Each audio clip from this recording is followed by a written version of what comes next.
to the conga drum. The conga drum is an Afro-Cuban drum, and there are 3 in the family of conga drums. I've had 2 here. I actually have the largest, which is the tumbadora and the quinto.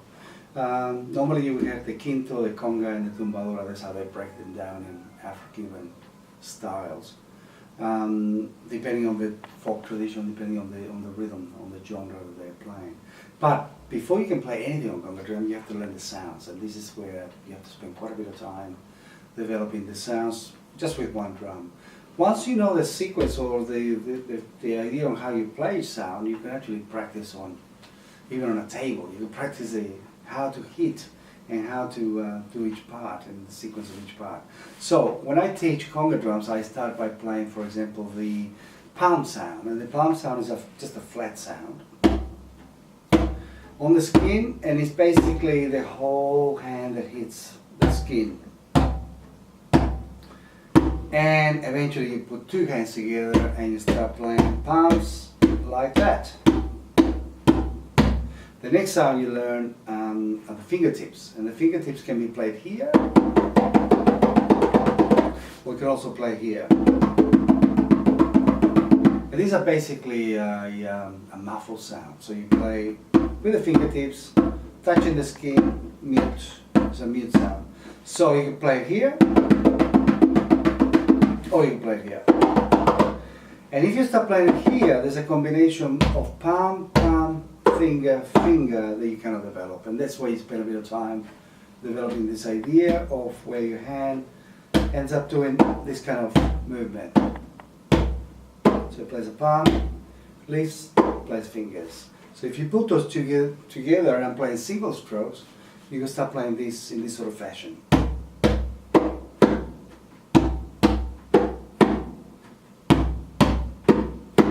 And eventually you can sort of continue there and just play like that in 8 notes.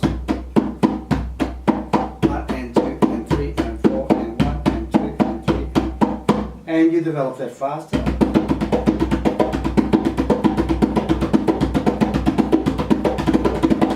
You keep developing the sound. The next step, that's single strokes, so then also doubles.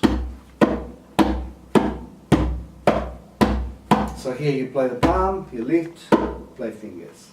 Palm, lift, play fingers.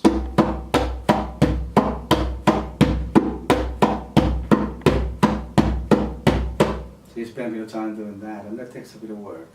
And eventually you should be able to play it into a rolling thing like that, you know. That's where you can start practicing rudiments, drum rudiments, and play them on the skin with palm and finger sounds.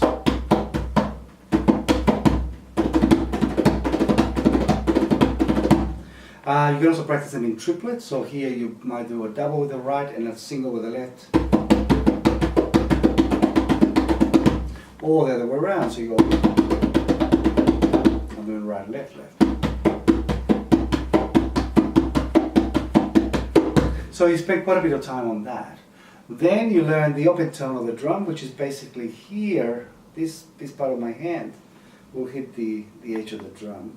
And the fingers are a little bit close, like that. So if you hold your hand that sort of position and hit the edge of the drum, you'll get this sound.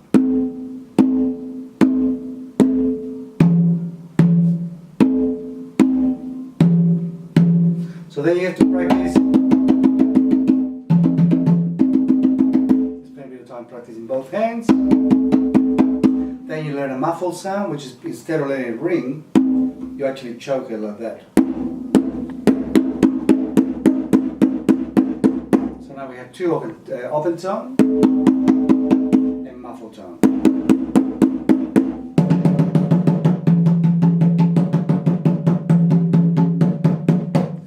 And then we have 3 different slaps. One is the normal slap where you hit here like as if the way you did it when you played a tone, but then the fingertips grab the skin, so you end up in that sort of position.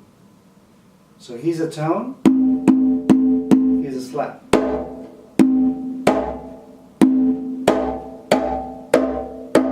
That's one type of slap, that's a basic slap.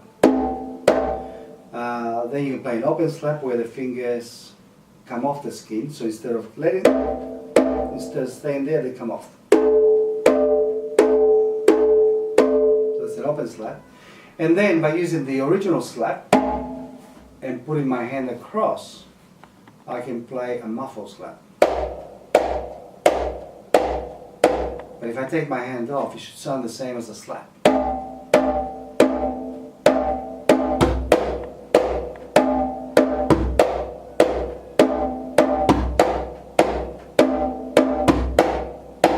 So those are the sounds you practice. You practice palm, fingers, open tone, muffle, slaps, open, and then muffle slap.